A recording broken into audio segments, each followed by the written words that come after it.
안녕하세요. 피토스터디입니다.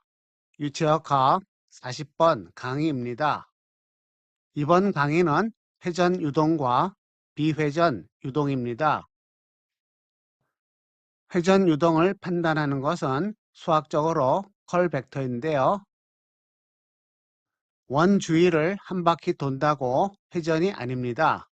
회전이란 것은 옆에 있는 보고처럼 입자에 고정된 좌표계가 회전하는 것을 의미합니다. 이번 강의의 하이라이트는 피토스터디가 발상의 전환을 통해서 개발한 새로운 교육 방법입니다.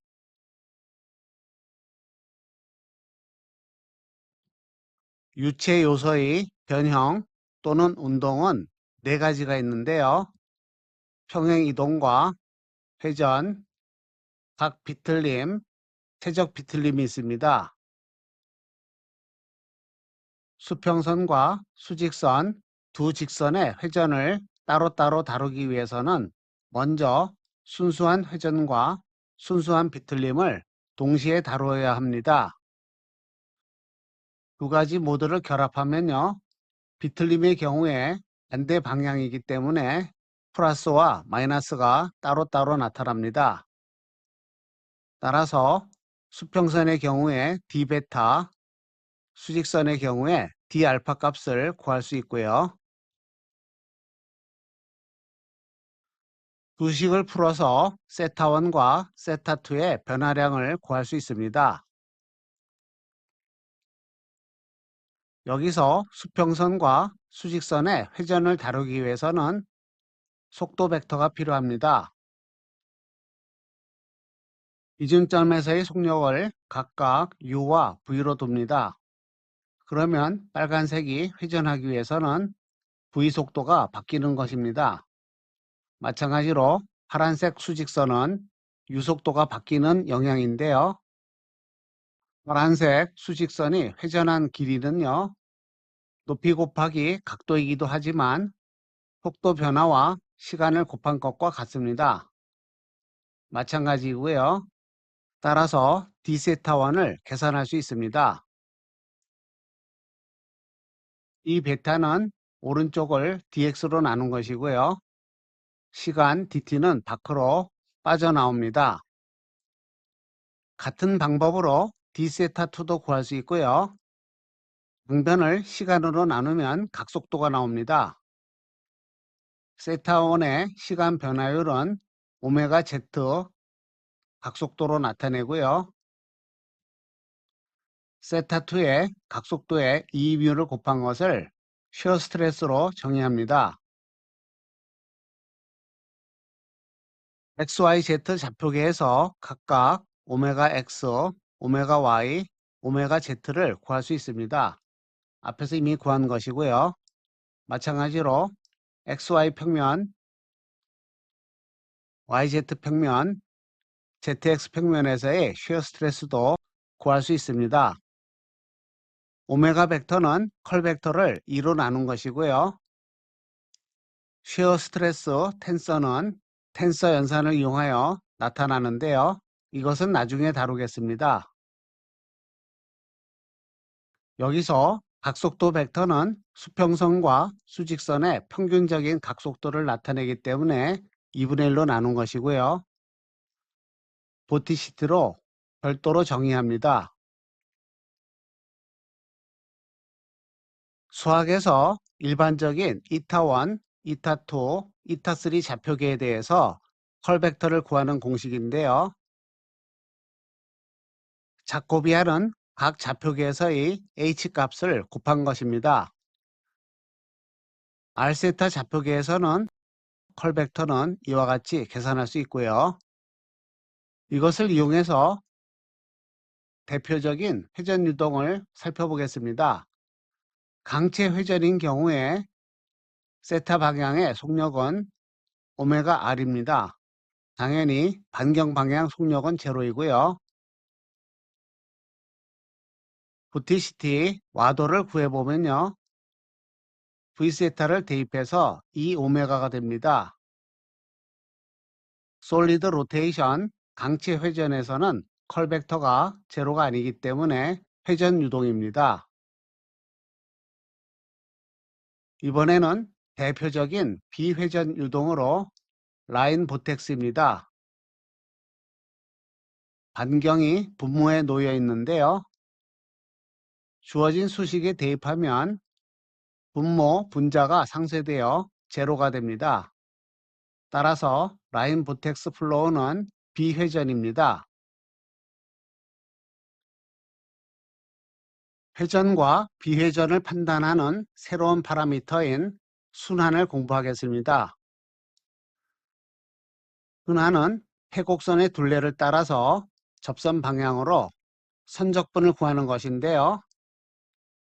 쉽게 스톡스 정리로 바꿀 수 있습니다. 유동의 내부에서 주어진 커브를 따라서 선적분을 통해서 회전과 비회전을 알아보겠습니다. 대표적인 회전 유동인 강제 와류입니다. 강체 회전이고요. 2번과 3번, 4번과 1번은 제로가 되고요. 1번에서 2번은 R 플러스 DR이고요. 3번에서 4번은 부호가 바뀌고 반지름 R이 됩니다. 이것을 계산하면 서큘레이션은 2오메가 dA가 되는데요. 이것을 스톡스의 정리를 이용해서 바로 구할 수도 있습니다. 결론적으로 화면에 보인 회곡선 내부에서 유체의 유동은 회전 유동입니다. 비회전 유동인데요. 프리보텍스입니다. 마찬가지로 주어진 속도 분포를 대입해서 선적분을 구할 수 있습니다. 최종 결과는 제로입니다. 다시 말해서 서큘레이션이 제로이고 따라서 유체는 비회전 유동입니다.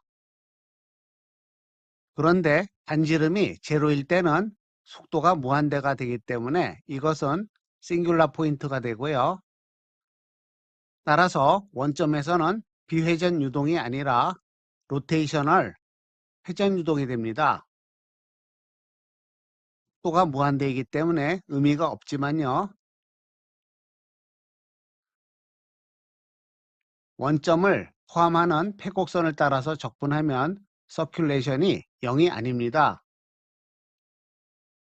바로 이 크기가 프리보텍스의 크기를 나타내는 것입니다.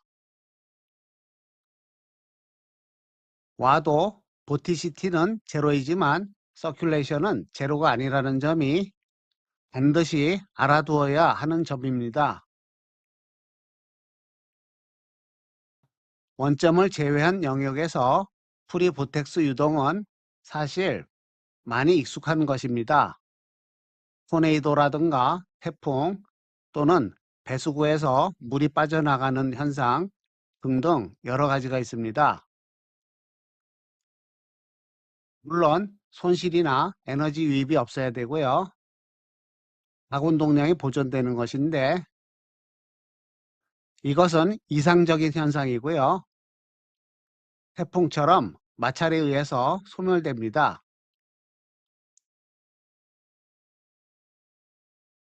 히토스터디가 최초로 공개하는 내용입니다. 많은 교과서에서 이와 같이 구부러진 관을 따라서 유체가 유동할 때 프리보텍스라는 것을 설명하고 있는데요. 2차원 유동입니다. 바디포스는 없고요. 기존의 교과서처럼 벡터와 가속도를 이용하는 방법은 나중에 다루겠습니다. 먼저 경지 좌표계에서 보면요. 운동 에너지와 압력 포텐셜은 평형을 이룹니다. 에너지 보존이죠. 그런데 압력 분포는 관측자와 관계없는 유체의 성질입니다. 따라서 똑같은 현상을 각속도 오메가를 가진 좌표계에서 관찰하겠습니다.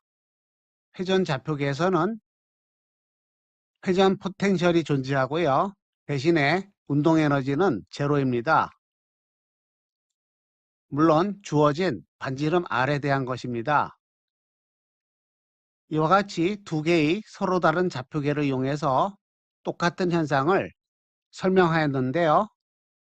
프레셔는 공통적으로 있기 때문에 두 식에서 프레셔를 소거합니다.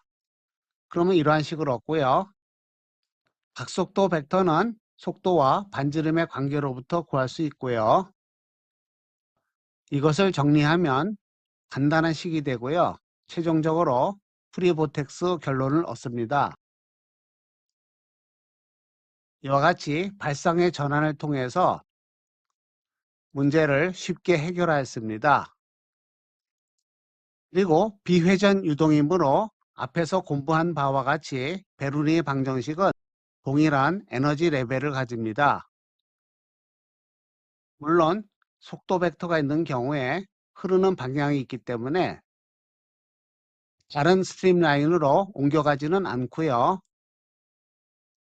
에너지 레벨이 같다는 뜻입니다.